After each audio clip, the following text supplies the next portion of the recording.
पुनर्मुसीको भव अर्थात् पुनः मुसा भइजा। एउटा ऋषिको आश्रममा एउटा मुसा पनि बस्थ्यो।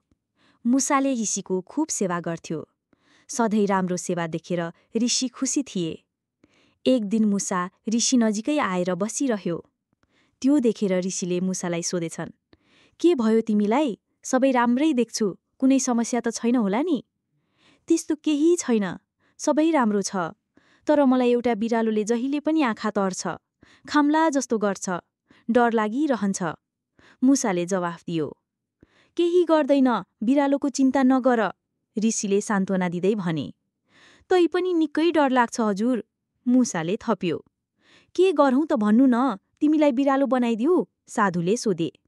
ओहो हजुर, त्यसो भए बिरालोको डर हुन्न, म ढुक्कसँग आश्रममा हिँडुल गर्न पाउँथे, मुसाले खुसी हुँदै भन्यो।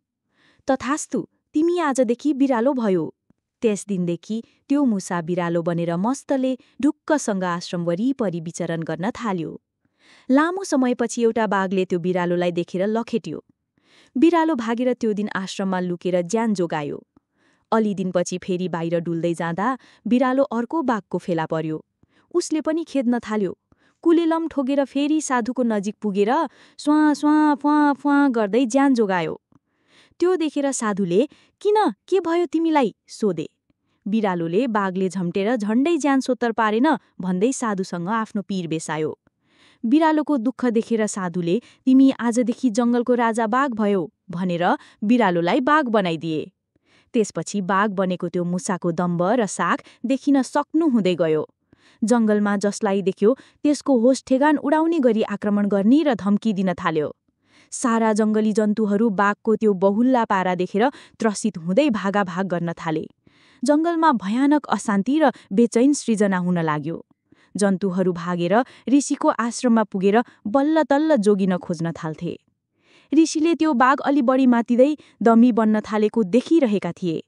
बेला बेलामा बाघलाई त्यसो गर्न हुँदैन, सबैलाई माया गर, तिमी त जङ्गलको राजा भइसक्यौ, सबैको संरक्षण गर भनेर ऋषिले सम्झाइरहन्थे।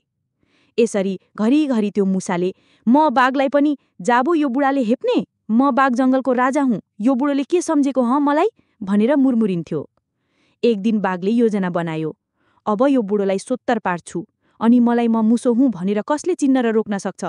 म मुसो हुँ भनेर यो बुढा बाहेक अरू कसलाई के थाहा? एक दिन एक धुनमा एकाग्र भएर बसिरहेको मौका छुपी त्यो बाघ उसको नजिक गयो। ऋषिले वास्ता गरेनन्। यही मौका हो भन्दै बाघले ऋषिलाई झम्टन के आँटेको थियो, ऋषिले भेउ पाइहाले र तत्काल त्यो बाघलाई श्राप दिँदै पुनर्मुसीको भव, फेरि मुसा भइजा भने। ऋषिबाट बाघ बनाइएको त्यो मुसा तत्काल पुनः मुसामा परिणत भयो।